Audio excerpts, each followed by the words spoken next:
um trecho bíblico, Mateus, capítulo 6, do verso 25 em diante.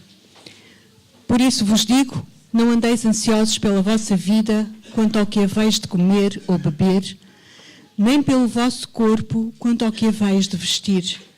Não é a vida mais do que o alimento e o corpo mais do que as vestes? Observai as aves do céu, não semeiam, não colhem, nem ajuntam em celeiros. Contudo, o vosso Pai Celeste as sustenta. Porventura, não valeis vós muito mais do que as aves? Qual de vós, por ansioso que esteja, pode acrescentar um côvado ao curso da sua vida?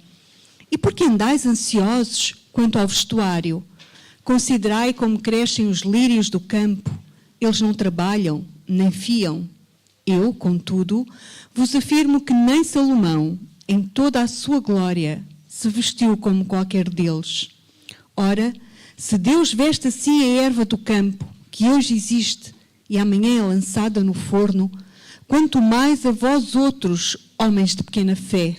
Portanto, não vos inquieteis dizendo que comeremos, que beberemos, ou com que nos vestiremos, porque os gentios é que procuram todas estas coisas, pois vosso Pai Celeste sabe que necessitais de todas elas. Buscai, pois, em primeiro lugar, o seu reino e a sua justiça, e todas estas coisas vos serão acrescentadas. Portanto, não vos inquieteis com o dia de amanhã, pois o amanhã trará os seus cuidados, basta ao dia o seu próprio mal.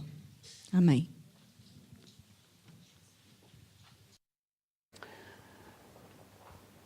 A Dulce leu-nos um texto que nós conhecemos muito bem, faz parte do celebérrimo Sermão da Montanha, texto esse em que o Senhor Jesus nos adverte contra aquilo que é o mal dos nossos dias. A ansiedade, a pressa, a correria e sempre viver hoje o amanhã. As pessoas hoje vivem, raramente vivem o momento presente. Estão sempre ansiosos. Lembra-se do que Jesus disse a Marta, ansiosos e afadigados, escolhendo, porém, a pior parte com isso. De todas as doenças que neste momento são a maior causa de morte no mundo, a maior parte dessas doenças estão relacionadas com questões de ansiedade, de preocupações, do tal viver hoje o amanhã. Já vos contei isto, creio que até se calhar mais do que uma vez, mas algumas pessoas aqui não sabem isso. O caso, para mim, que é paradigmático deste sentimento de viver agora, o dia da manhã, foi quando eu nasci. Eu nasci em 1935, decorria a Guerra de Espanha, e quando eu nasci, a parteira era uma amiga da minha mãe, eu nasci em casa. Assim que eu nasci, e a minha mãe perguntou: Ofélia, o que é? É um rapaz. Ai, a tropa!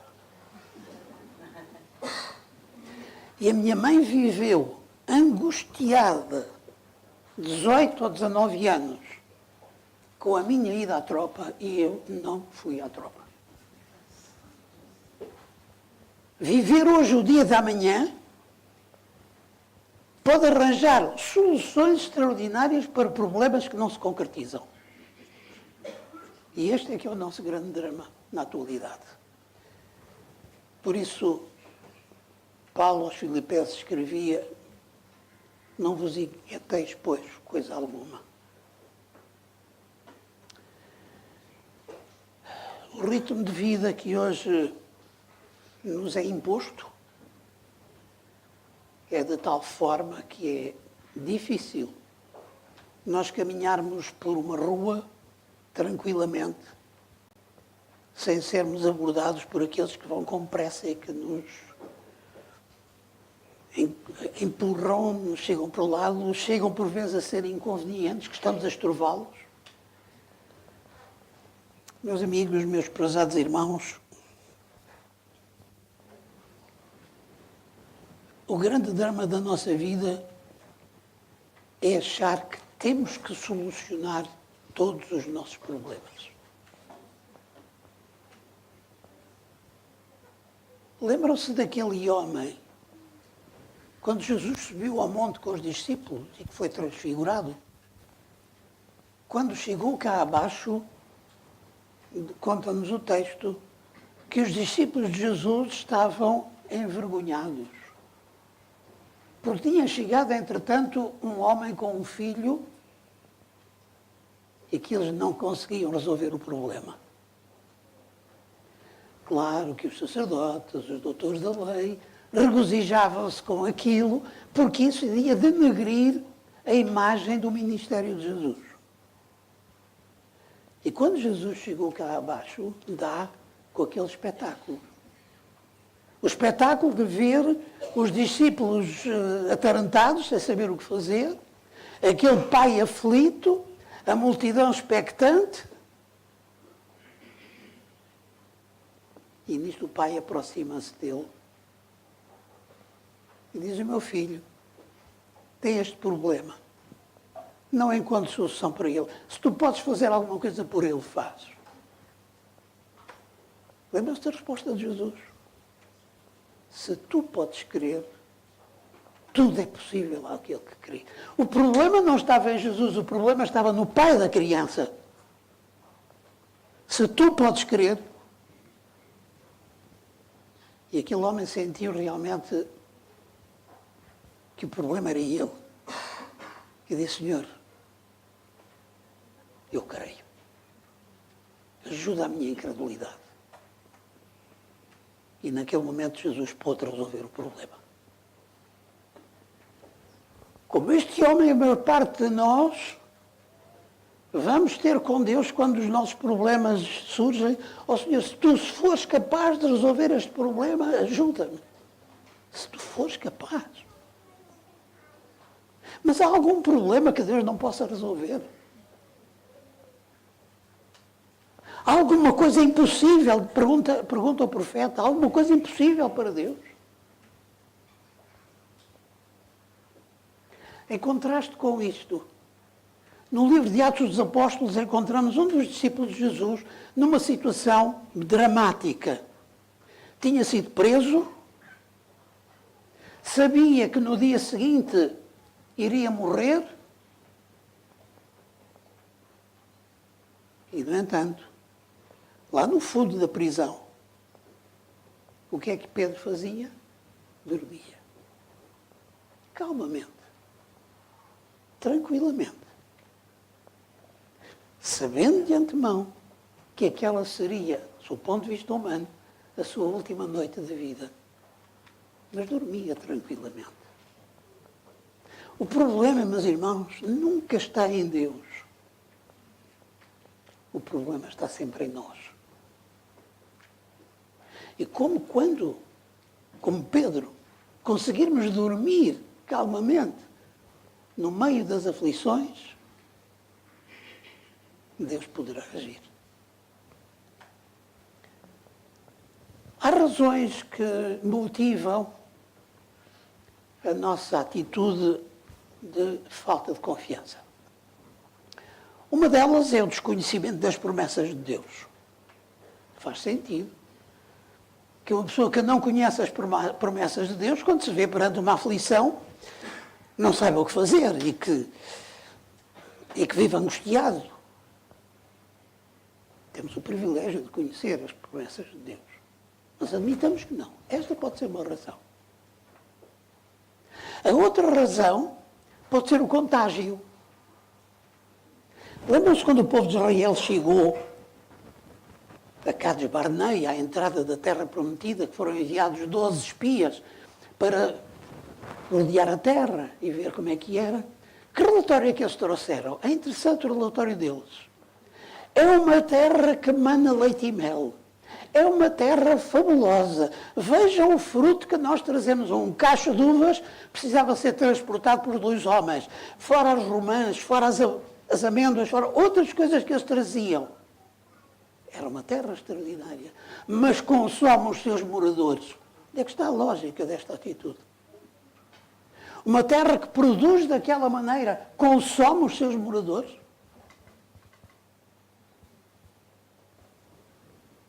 Conhecemos a história. E sabemos que 10 daqueles homens foram suficientes para desanimar toda uma nação. O contágio. Eu estou desanimado, falo com os meus vizinhos, eu estou desanimado, com os meus amigos, eu estou desanimado, e a essa altura estamos todos desanimados. Porque olhamos para aquilo que nos rodeia e realmente só vemos desgraças.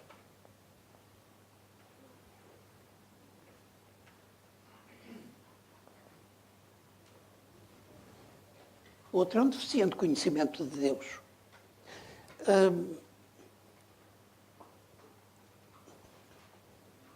Às vezes confundimos um bocadinho as coisas.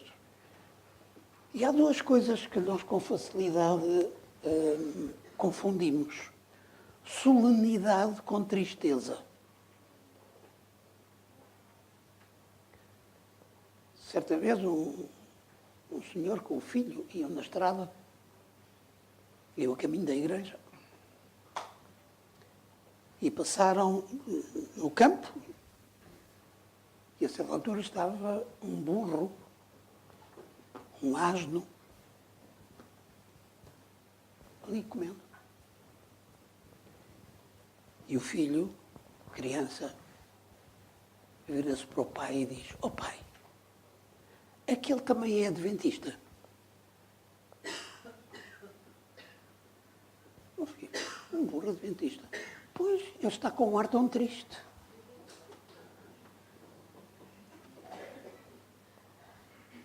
E esta muitas vezes é a nossa dificuldade, é que misturamos tristeza com solenidade. O apóstolo Paulo diz: regozijai-vos sempre no Senhor. As festas em Israel eram festas anunciadas pela trombeta, eram festas em que todos se alegravam. Não confundamos respeito por este lugar com tristeza. O respeito é uma coisa, a tristeza é outra completamente diferente.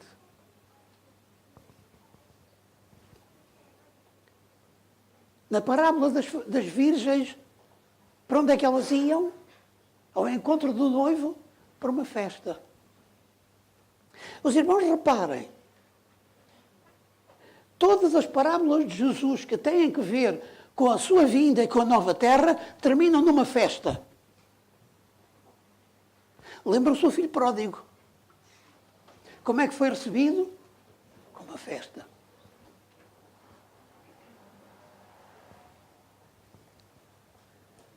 Um dos grandes problemas que nós temos é exatamente a maneira como idealizamos Deus. Eu tenho um livro que comprei já há muitos anos, com um título interessante.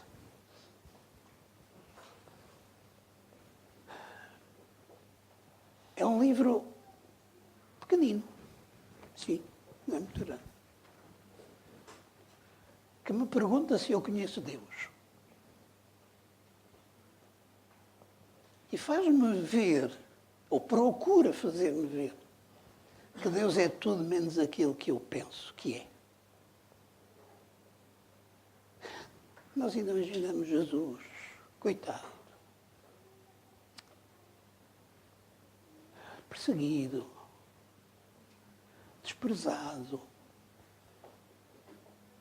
cheio de contrariedades. Os próprios discípulos davam-lhe razões de sobra para tristeza. Vamos abrir o Evangelho em São João. capítulo 14. Este extraordinário livro, talvez um dos mais belos livros da Bíblia, o Evangelho de São João. E neste capítulo, que nós, penso eu, conhecemos muito bem os 3 primeiros versículos, eu queria ler convosco um bocadinho mais abaixo, versículo 8 e versículo 9. Disse-lhe Filipe: Senhor, mostra-nos o Pai, o que nos basta.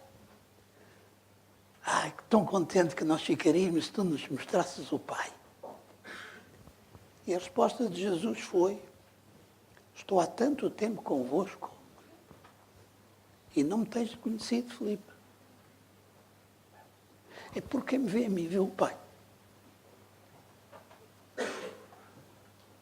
Há uns anos atrás, numas meditações matinais de um irmão nosso, chamado Dico Hino, num dos dias ele escreveu isto: se em vez de ser Jesus que tivesse vindo a esta terra, tivesse sido o Pai, a história teria sido rigorosamente igual. Porque o amor que Deus Pai nos tem não é maior nem menor do que Jesus. É igual. Não se esqueçam que Jesus veio porque se ofereceu, mas veio também porque Deus nos amou e deu o seu Filho. Ao estudarmos a história de Jesus nesta terra, não estamos a fazer mais do que a conhecer Deus. E quão diferente Ele é daquilo que nós muitas vezes imaginamos. Desse Deus que, quando eu era pequeno, me faziam crer que acreditava. Eu disse: se calhar já não. Se tu pisas o risco, Deus dá-te uma mocada. Se tu fazes isso, Deus castiga-te. Conta-se até a história de uma criança que estava a fazer um traquinice próprio de criança. Tinha partido um copo. E a mãe começou a ralhar com ela. Oh, minha filha, Deus vai-te castigar. Deus vai-te castigar porque tu és desobediente. Nisto houve um trovão imenso. E dizia: olha, vês, Deus a ralhar contigo. Também tanto barulho só por causa de um copo. Mas este era o conceito que era muitas vezes transmitido acerca de Deus. Eu não queria um Deus que ralha comigo nos trovões.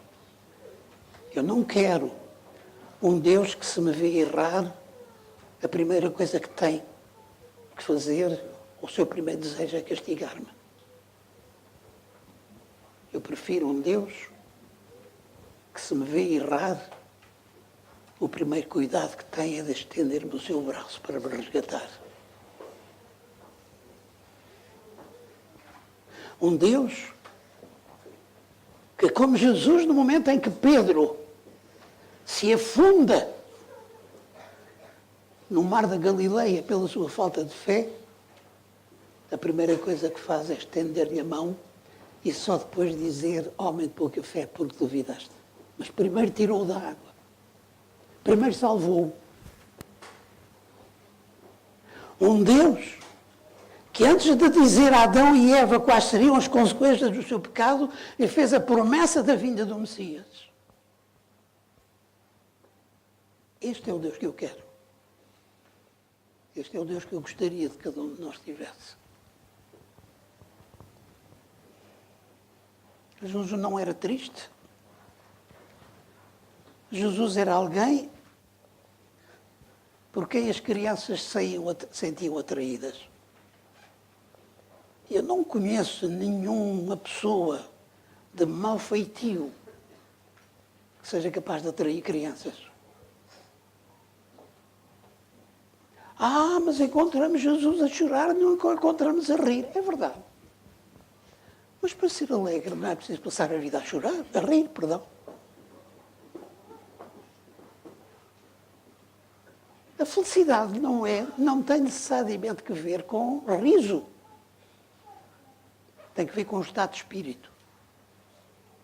A felicidade, a confiança são coisas similares. Se eu confio em Deus, sou feliz. Aconteça o que acontecer. Haja o que houver. Vemos Jesus a conviver com Maria, com Marta, com Lázaro. Vemos Jesus em casa de Simão participando de uma festa. Vemos Jesus, o seu primeiro milagre feito numa festa de casamento.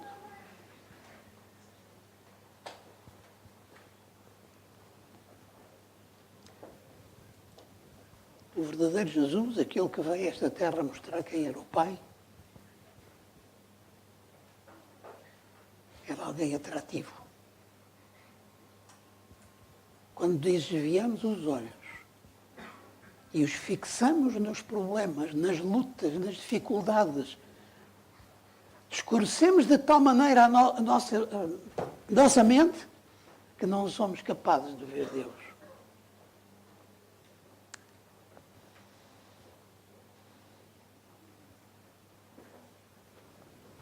Certa vez, pai e filho que viviam numa aldeia, a única coisa que tinham em comum é que eram os dois agricultores. De resto, nada mais havia em comum entre eles. E de vez em quando eles iam à cidade vender o produto das suas terras. E um dia decidiram, mais uma vez, carregar a sua carroça, atrelar o boi e aí vamos nós. A cidade ficava relativamente longe, aquele andar vagaroso do carro puxado pelo boi, levariam esse dia e toda a noite para chegar à cidade. Ao fim de 4 horas de caminho, passaram à porta do irmão do pai. E diz ele, há tanto tempo que eu não vejo o meu irmão. Vivemos aqui relativamente perto um do outro e quase nunca nos vemos. Vamos parar aqui um bocadinho. Oh pai, nós já estamos atrasadíssimos, diz o filho.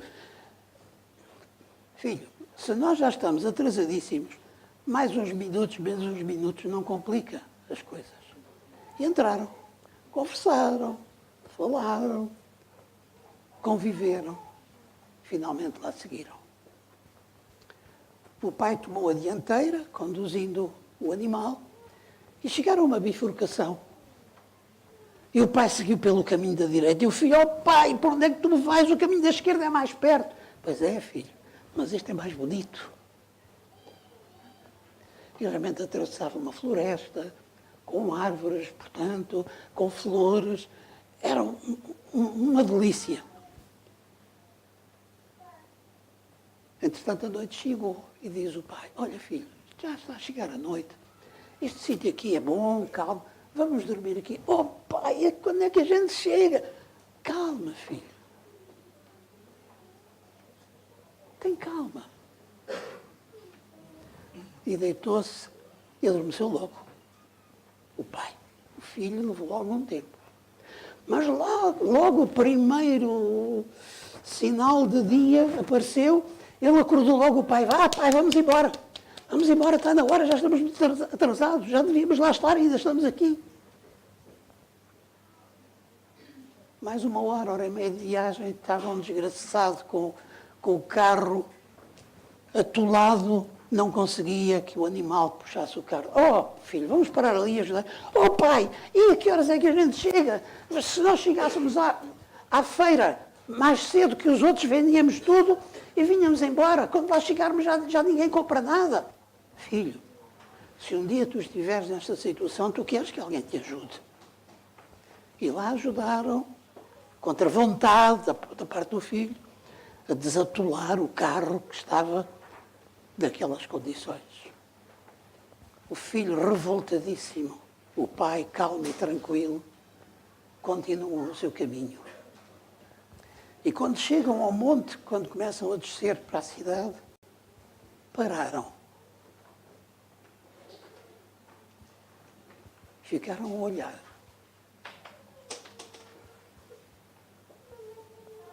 Viraram as costas, voltaram para casa. E diz o filho: pai, tu é que tens razão. Acabavam de virar as costas à cidade de Hiroshima.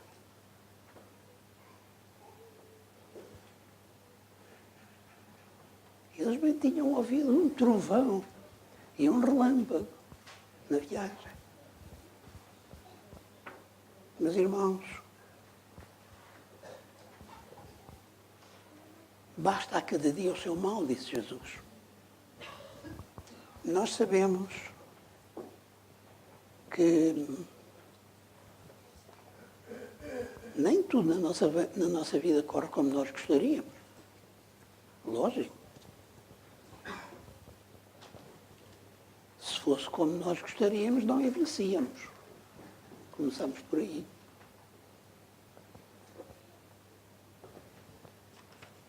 Mas uma coisa eu sei. É que há um texto no livro de Salmos com o qual eu quero terminar. Texto esse em que o salmista nos diz uma coisa muito, muito, muito interessante.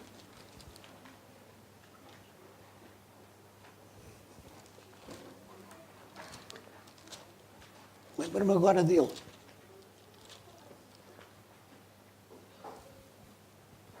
Salmo 37.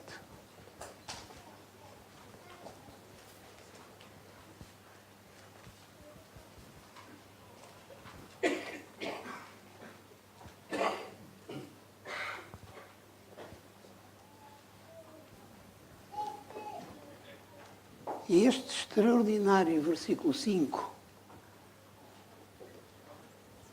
entrega o teu caminho ao Senhor, confia nele e ele tudo fará. Ou como diz uma versão, a versão de Luís II, versão francesa, entrega os teus cuidados ao Eterno, coloca sobre ele a tua confiança e ele agirá.